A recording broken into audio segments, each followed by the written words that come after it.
જૂનાગઢના માળિયાહાટી તાલુકાના દુધાળા ગીર ગામે સરસ્વતી વિદ્યા મંદિર ખાતે વિદ્યાર્થીઓનો સન્માન સમારોહ સાથે ત્રિવિધ કાર્યક્રમ યોજાયો। માળિયાહાટી તાલુકાના દુધાળા ગીર ગામે સરસ્વતી વિદ્યા મંદિર હાઈસ્કૂલ ખાતે દર વર્ષની જેમ આ વર્ષે પણ શાળાના વિવિધ સાંસ્કૃતિક રમતગમત ક્ષેત્રે શ્રેષ્ઠ પરફોર્મન્સ કરનાર વિદ્યાર્થીઓને શિલ્ડ આપી સન્માનિત કરવામાં આવ્યા હતા।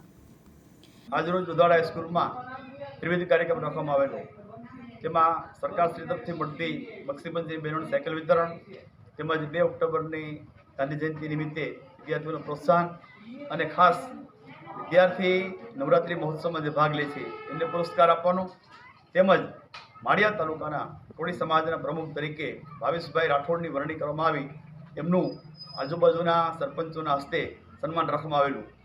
આ તકે વિદ્યાર્થીને પ્રોત્સાહન આપવા માટે તમામ મીડિયાના લોકો અને આજુબાજુના આગેવાનો હાજર રહ્યા, વાલીગણ પણ હાજર રહ્યો, એ સૌનો સંસ્થા તરફથી આભાર માનવામાં આવે છે।